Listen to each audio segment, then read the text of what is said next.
Good afternoon. Were you here last year? Are you going to be here next year? And the year after? And the year after? I have a beautiful 4-year-old little girl. She played her first soccer game ever this morning. And I got a text on the way up here. I was on Highway 281. She scored a goal. And I missed it, but you know what? I'm okay with that because I'm fighting for her today, and you're fighting for your children and your students and your communities, and I appreciate you. When a government fails to safeguard the development of its most vulnerable children and fails to ensure the advancement of their well-being, and when the Constitution no longer guides its leaders and the people must sue the state to force it to honor its promises, and when moderation is lost by those in power, alongside honest dealing and the greater good, then that government must be held accountable in the court of public opinion. A statement of our just grievances is in order. This government has failed to establish an equitable system of education, although possessed of almost boundless resources, and more shameful yet, possessed of the wise words of our fathers who recorded that a people must be educated in order for liberty to survive. This government has allowed state testing to become a perversion, growing like Johnson grass through the garden of learning and choking to death all knowledge that isn't on the test, killing ancient wisdom like debate and logic and ethics, deep human learning that once provided this state a renewable crop of leaders who knew courage instead of expedience, truth instead of spin, and personal risk for the public good instead of personal enrichment and re-election at all costs. This government has eroded the authority of locally elected school boards to make decisions about everything from school calendars to curriculum, replacing local control with Austin control and local blame. They have no confidence in the local trustees and no confidence in the voters who put them in office. This government has found the money to pay the Pearson Corporation $500 million for a test,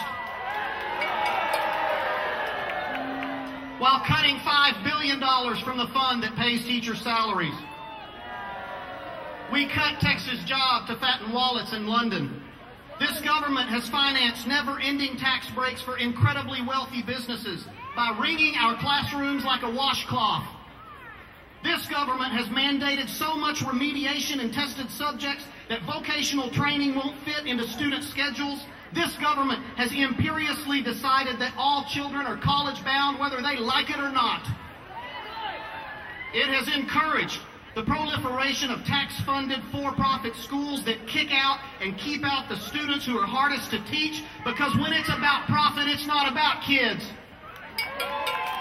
This government's representatives have repeatedly lied to the voters, shamelessly calling a $5 billion cut an increase. This government has chosen to fund favored school children at 2 and 3 times the rate allocated for less favored school children, whose only offense is living in the wrong Texas zip code. It has created a strict accountability system for teachers, while not developing any system whatsoever to illuminate the progress of politicians in remediating out-of-school factors that devastate student test scores. Factors like parental unemployment go unmeasured. Racial income disparities, that's a gap no one even tries to close.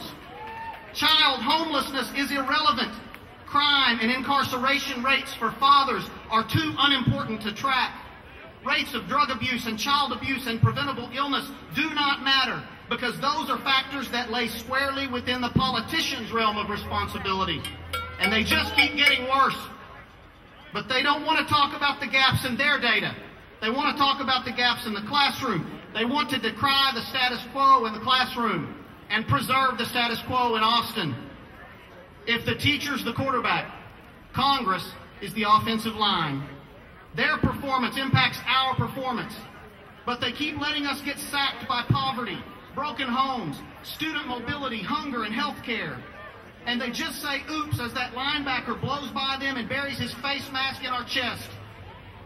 and we get back to the huddle and they say, "You've got to complete your passes, teacher." We're aware of that. You've got to make your blocks, legislature. Give us time. Give us time to stand in the pocket and complete these passes. Give us the support we need to do our jobs. Have the elected officials in this building made adequate yearly progress? Nobody knows if they have or not because they keep their achievement gaps swept safely under a rug so they can't be criticized, so they can't be held accountable for decades of zero progress. The human cost of their failures is staggering, but politicians have seen fit to create an accountability system that holds least accountable those with the most power and influence. This government has strangled true learning at the local level because of its addiction to bureaucratic coercion. And tragically, this government that we elected has lost sight of the exceptionalism of our state's character and has repeatedly lamented the quality of our students based on nothing but the comparison of their test scores to those of students from Europe and Asia, as if greatness doesn't exist outside a standardized test. It has forgotten that the tests that make Texans great have never been taken with pencil and paper, but rather were tests of bone and spirit, taken at places like the Alamo and San Jacinto. Inside the Apollo capsule and on foreign shores, our kids have never failed the tests that matter. They have passed their tests of courage and ingenuity and their tests of mettle and character and resilience. And this government has neglected the classics and has called on our children to become technicians instead of humans, regurgitators of math and science facts who produce well-rounded bubbles in place of well-rounded souls. It has sought to make our children quantifiable shells of people, their guiding light of curiosity snuffed out by an idiot's opinion of what constitutes a human education.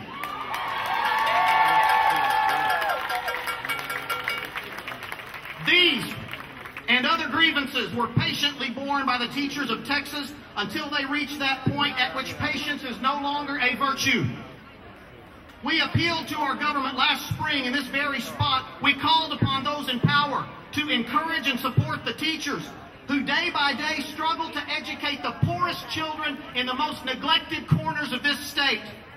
And they responded to our entreaties with new condemnations for the work we do. Our appeals have been made in vain, and we are forced to the melancholy conclusion that this government favors business interests that want a profit-based education system that enriches investors rather than a publicly owned system that enriches my children.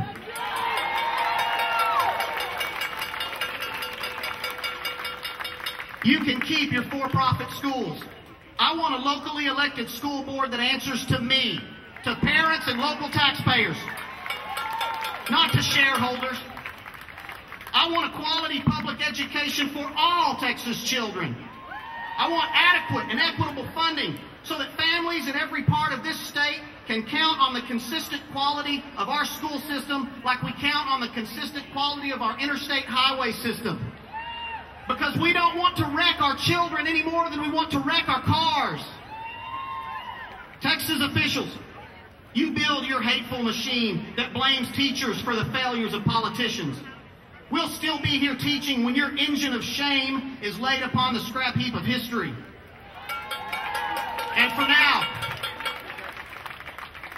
now, we'll bravely take these lashes you give us because we know that no matter what you say, the only crime of the public school teacher in 2012 is his or her willingness to embrace and teach broken children. And if that's a crime, then find us guilty.